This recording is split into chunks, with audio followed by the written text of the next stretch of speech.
Interview avec William Lane Craig. Partie 2. Adam dans le Nouveau Testament et les sciences. Que dit le Nouveau Testament d'Adam? En quoi cela devrait-il informer notre perspective? The question I think that arises with regard to the New Testament references to Adam is this. Are the authors merely referring to the literary Adam, that is to say, the literary figure that appears in Genesis 2 and 3, or are they referring to the historical Adam that actually lived in history? To illustrate the difference, in Plutarch's Lives, he tells the life of the Roman general Pompey.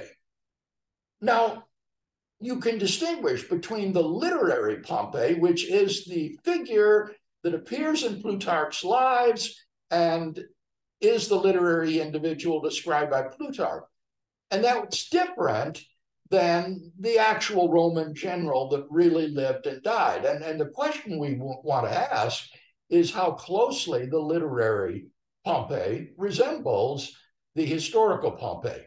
Now, similarly, I think that many of the references in the New Testament to Adam and Eve can be understood as merely referring to the literary figures. It is as though the author were to say, in the story, Adam and Eve say this and that or do this and that.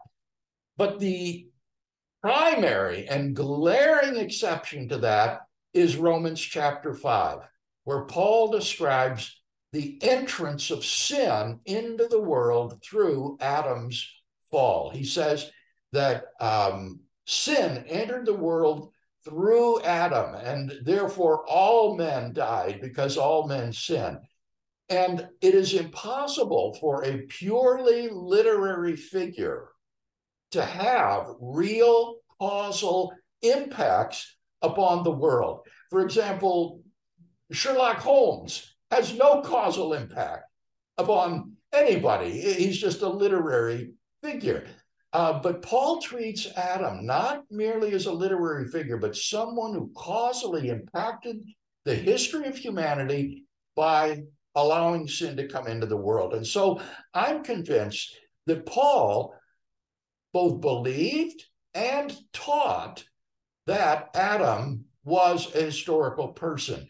And therefore, for anyone committed to the inspiration and authority of Scripture, I think we have to say that belief in the historical Adam is among our biblical commitments as Bible-believing Christians. Comment la science peut-elle nous aider à localiser l'Adam historique? Well, what we want to know is it consistent with the best evidence of modern science to believe in a founding human pair from whom the entire human race on this planet has descended? Now, in order to answer that question, we have to ask when Adam and Eve lived. Who were they? And given the quasi-mythical character of the genre of Genesis 1 to 11, it's to science that we must turn to answer that question.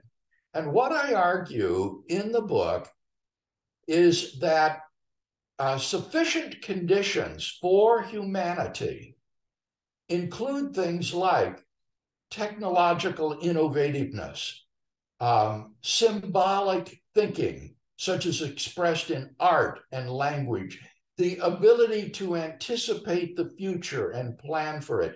These are universally accepted sufficient conditions of humanity among anthropologists.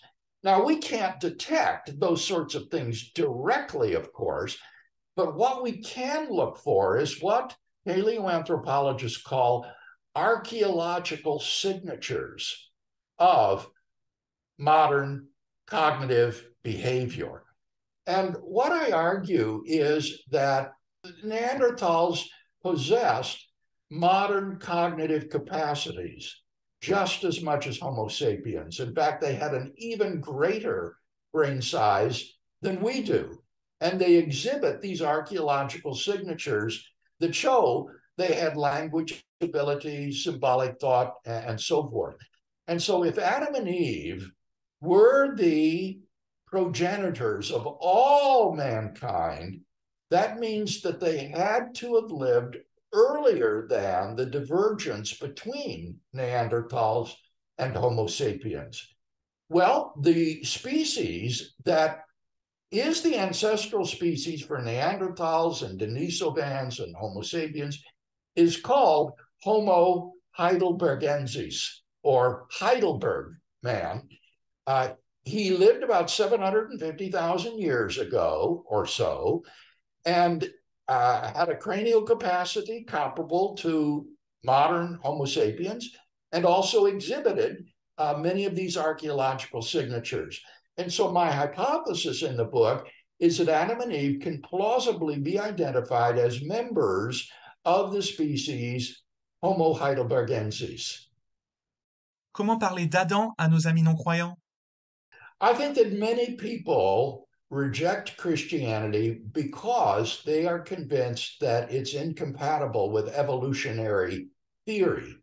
And what you can explain to them is, oh, no, that's not correct at all.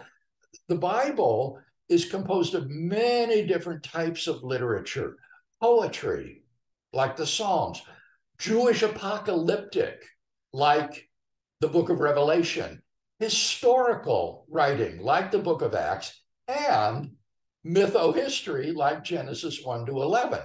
And not all of these genres have to be taken literally. No one interprets the book of Revelation literally. No one interprets the Psalms literally.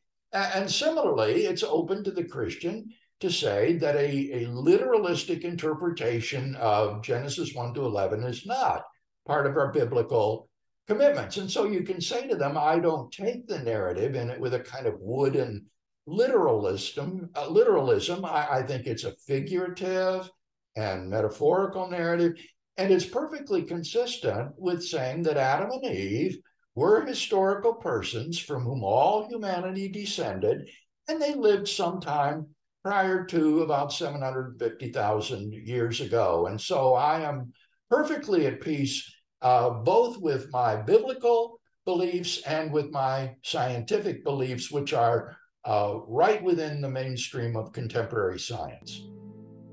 Merci à William Lane Craig. Abonnez-vous et partagez.